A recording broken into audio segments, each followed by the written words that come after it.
আপনি মাননীয় পররাষ্ট্রমন্ত্রী হয়ে বাংলাদেশের মুখপাত্র হয়ে যদি আপনার প্রতিটা বক্তব্যই যদি আপনাকে এক্সপ্লেইন করে বুঝাইতে হয়, তাহলে এই পদের যোগ্য আমি মনে করি যে আপনি না মাননীয় পররাষ্ট্রমন্ত্রী।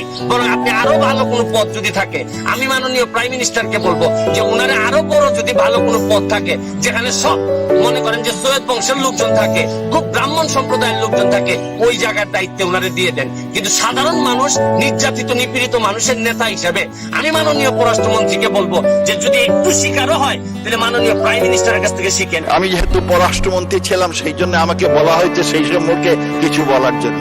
আমি আপনার আনন্দের সাথে বলতে চাই যে আমাদের বিভিন্ন রকম চ্যালেঞ্জ এসেছে, কিন্তু আমরা অত্যন্ত বঙ্গবন্ধুর সেই পররাষ্ট্রনীতি, সবার সাথে বন্ধুত্ব, কারোর সাথে বৈরিতা নাই। আর শেখ হাসিনার সম্পর্ক যে ট্রু ব্যালেন্স আপনার ফরেন পলিসি, এটা অর্জনের মাধ্যমে আমরা আমাদের সকল রাষ্ট্র তাদের সাথে সুসম্পর্ক আপনার প্রতিষ্ঠা করেছি। সৈয়দ সাইদুল হক 242 হবিগঞ্জ 4। আপনার সময় 5 মিনিট। ধন্যবাদ মাননীয় স্পিকার। শুরু করিতেছি মহান আল্লাহর নামে। প্রতিটা মানুষের জীবনে কিন্তু কপালে লেখা থাকে না যে উনি মন্ত্রী হতে পারবেন।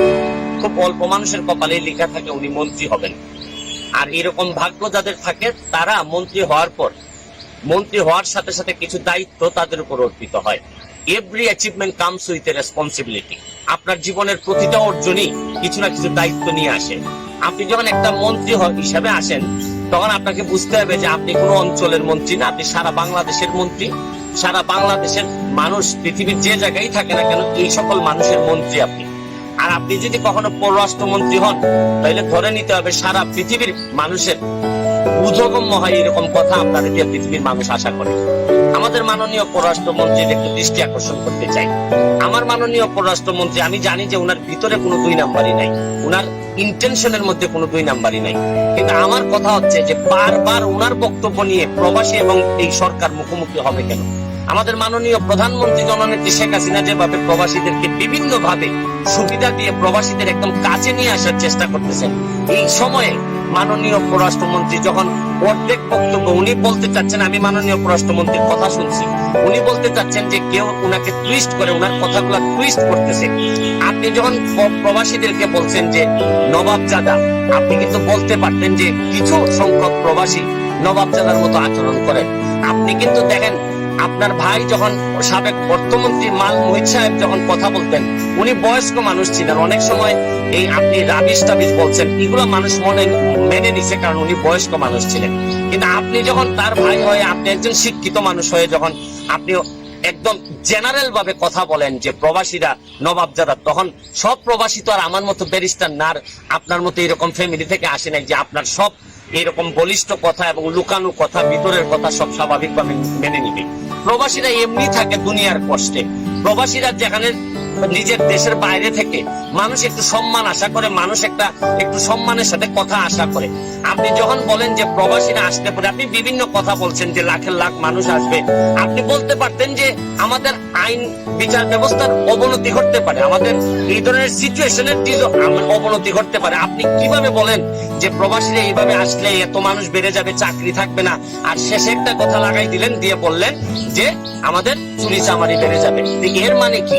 আমার মতো ব্যারিস্টার না হইলে বা আপনার মতো এরকম ব্যাকগ্রাউন্ডের একজন জ্ঞানী লোক না হইলে, সাধারণ মানুষ যদি সাধারণ ভাবে বুঝে, তাহলে মানুষ বুঝে ফেলতে পারে যে প্রবাসীরা চোর, প্রবাসীরা আসলে এই দেশে চুরি হবে। তাইলে এই প্রবাসীদের কি সম্মানটা আপনি দিলেন? প্রবাসীদেরকে সম্মান শুধু মনের ভিতর রাখলে হবে না মাননীয় পররাষ্ট্রমন্ত্রী, আপনার মুখের মধ্যে দিয়ে প্রকাশিত হইতে হবে। আপনি খেয়াল করে দেখছেন, আপনি প্রতিবারই 1 মিনিটের একটা বক্তব্য দেন, এইটা বোঝানোর জন্য আবার 5 মিনিটের আবার আরেকটা বক্তব্য দিয়ে বলতে হয় যে না আমি এইটা বলি নাই, আমি এইটা বলি নাই। তা আপনি মাননীয় পররাষ্ট্রমন্ত্রী হয়ে বাংলাদেশের মুখপাত্র হয়ে যদি আপনার প্রতিটা বক্তব্যই যদি আপনাকে এক্সপ্লেইন করে বুঝাইতে হয়, তাহলে এই পদের যোগ্য আমি মনে করি যে আপনি না মাননীয় পররাষ্ট্রমন্ত্রী।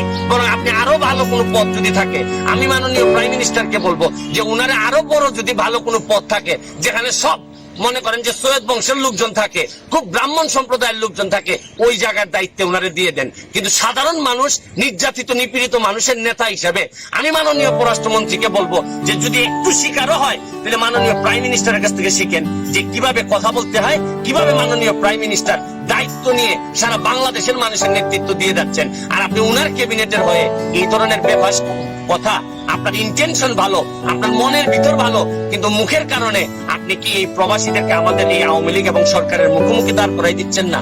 আমি আপনাকে বলবো যদি কথা বলতে এরকম সমস্যাই হয়, আল্লাহর হস্তে কথা বলেন না। তাও মাননীয় প্রাইম মিনিস্টারকে এইরকম একটা দুর্যোগকালীন সময়ে কাজ করতে দেন। কাজ যদি নাও পারেন বাধা দিয়েন না। এই সরকারের এত বড় ক্ষতি করেন না। বহুত কষ্ট করে এই সরকার হাঁটি হাঁটি পা পা করে আগাচ্ছে। আবারও সবার জন্য শুভকামনা চেয়ে আমি আমার নিজের জন্য দোয়া চেয়ে যে আল্লাহ যেন কখনো এরকম পরিস্থিতির মুখোমুখি হইতে না হয় যে আমার এক বক্তব্যের জন্য আবার আমি বসে এক্সপ্লেন দিতে করতে না। মাননীয় পররাষ্ট্রমন্ত্রী জনাব A.K. আব্দুল মোমেন। মাননীয় স্পিকার, আপনাকে ধন্যবাদ। আমি বিসমিল্লাহির রহমানির রহিম। আমি প্রথমেই মাননীয় প্রধানমন্ত্রী শেখ হাসিনা এবং তার সরকার, আমাদের ইলেকশন কমিশন এবং তার সাথে যারা সম্পৃক্ত ছিলেন, পুলিশ বাহিনী, অন্যবিধ সবাই এবং আমাদের দেশবাসীকে আমি বিশেষভাবে কৃতজ্ঞতা অভিনন্দন জানাতে চাই। কারণ তারা বিভিন্ন রকম প্রতিকূল পরিবেশে, বিভিন্ন রকম প্রপাগান্ডার মধ্যে, দেশে বিদেশে ষড়যন্ত্রের মধ্যেও তারা একটা সুন্দর আদর্শ নির্বাচন আমাদের দিয়েছেন, অসম্ভব সুন্দর নির্বাচন আমাদের দিয়েছেন। সেই জন্য তাদের প্রতি কৃতজ্ঞতা। আর সেই সাথে আমি আমার এলাকাবাসীকে ধন্যবাদ দিই যে বিভিন্ন রকম প্রতিকূল পরিবেশে তারা আমাকে বিপুল ভোটে দ্বিতীয়বারের মধ্যে জয়যুক্ত করেছেন। তাই তাদের প্রতি কৃতজ্ঞতা, ধন্যবাদ এবং দোয়া। মাননীয় স্পিকার, আমি যেহেতু পররাষ্ট্রমন্ত্রী ছিলাম সেই জন্য আমাকে বলা হয়েছে সেই সম্পর্কে কিছু বলার জন্য। আমি আপনার আনন্দের সাথে বলতে চাই যে আমাদের বিভিন্ন রকম চ্যালেঞ্জ এসেছে, কিন্তু আমরা অত্যন্ত বঙ্গবন্ধুর সেই পররাষ্ট্রনীতি, সবার সাথে বন্ধুত্ব, কারোর সাথে বৈরিতা নাই। আর শেখ হাসিনার সম্পর্ক যে ট্রু ব্যালেন্স আপনার ফরেন পলিসি, এটা অর্জনের মাধ্যমে আমরা আমাদের সকল রাষ্ট্র তাদের সাথে সুসম্পর্ক আপনার প্রতিষ্ঠা করেছি। আমি গত বর্ষ মেট্রো রেল ছড়ি, আমি আপনার ঈশ্বর থেকে মিরপুর থেকে এই মতিঝিল যাই, সেখানে আমার বহু লোক ছিল মেট্রো রেলে। প্রতিদিন 2,40,000 থেকে 3 লক্ষ লোক এই মেট্রো রেল আপনার সেবা গ্রহণ করে। সব লোক খুব খুশি, এত ভিড়ের মধ্যে সবাই খুশি। জিজ্ঞেস করলাম আপনি এত সুখী কেন, খুশি কেন? আমার পাশে যিনি বসেছিলেন উনি বললেন যে তার মিরপুর থেকে আপনার মতিঝিল যেতে আগে 2 থেকে 2.5 ঘন্টা লাগতো, তাছাড়া হয়রানি, আপনার পলিউশন, আর এখন মাত্র আধা ঘন্টা লাগে। মাসে তিনি 100 ঘন্টা তার যাতায়াত বাবদ সেভ হয়। দেশের যে কিরকম একটা বিপুল পরিবর্তন, শুধু এইটা না, তার সাথে আমাদের মাইল ফলক পদ্মা সেতু, তাতে আমার জাতীয় আয় 1.3% বাড়ছে। সেই সাথে আমার প্রাক্তন আপনার বড় ভাই প্রায়ত অর্থমন্ত্রী আবুল মাল আব্দুল মুহিতের কথা স্মরণ করি, তিনি শেখ হাসিনার সরকারের হাতটাকে সবল করে শক্তিশালী করার জন্য আমাদের এই উন্নয়নের আপনার ভিত্তিমূল সৃষ্টি করেছেন। আর বিশেষ করে মাননীয় প্রধানমন্ত্রীর এই স্বপ্ন যাতে আমরা অর্জন করতে পারি সেই আশা রেখে আমি একে শেষ করছি। জয় বাংলা, জয় বঙ্গবন্ধু। ধন্যবাদ মানুষ সদস্য। দেখলেন দর্শক, পররাষ্ট্রমন্ত্রীকে কিভাবে ধুলাই করলেন ব্যারিস্টার সুমন। যেখানেই অন্যায় দুর্নীতি সেখানেই ব্যারিস্টার সুমন ভাইয়ের সাহসী প্রতিবাদ। দর্শক, এই পররাষ্ট্রমন্ত্রী প্রবাসীদের নানান ধরনের অপমান করে থাকেন, কিন্তু তার বিরুদ্ধে কেউ কথা বলার সাহস পায় না, কারণ তিনি পররাষ্ট্রমন্ত্রী। যে কোনো সময় যে কোনো মানুষকে গুম করে ফেলতে পারেন তিনি। কিন্তু দেখুন, বাংলাদেশ একজন সাহসী বীর পুরুষের জন্ম হয়েছে, যে কিনা এসব পররাষ্ট্রমন্ত্রী এমপি মন্ত্রীদের কোন পাত্তাই দেন না। সকল এমপি মন্ত্রীদের চুরি দুর্নীতি তিনি সাহসিকতার সহিত ফাঁস করে দেন। তাই তো তাকে এখন বাংলার ফাটাকেষ্ট বলা হয়। তিনি আর কেউ নন, তিনি আমাদের সকলের প্রিয় ব্যারিস্টার সুমন ভাই। সত্যি ব্যারিস্টার সুমন ভাই একজন মাটির মানুষ। দর্শক, আপনারা সবাই এই ব্যারিস্টার সুমন এর জন্য দোয়া করবেন, তিনি যেন বেঁচে থাকতে পারেন, তাহলে আমাদের এই দেশটা একটা সোনার বাংলায় পরিণত হবে। আজ মাননীয় প্রধানমন্ত্রীকে ধন্যবাদ জানাচ্ছি যে তিনি একজন যোগ্য এমপি বানিয়েছেন। তুই যদি মন্ত্রী হন তাহলে তো আরো দুর্নীতি বের হয়ে আসবে। মাননীয় প্রধানমন্ত্রীকে অনুরোধ করব তার উপর নজর রাখার জন্য। জয় তাকে যেন কেউ হামলা করতে না পারে, কারণ তার শত্রু তো এমপি মন্ত্রীরা। আজকের মতন বিদায় নিচ্ছি দর্শক। ভিডিওটি বেশি বেশি শেয়ার করে সকলকে দেখার সুযোগ করে দিন, আর আপনি চ্যানেলে নতুন হয়ে থাকলে এখনই সাবস্ক্রাইব করে রাখুন।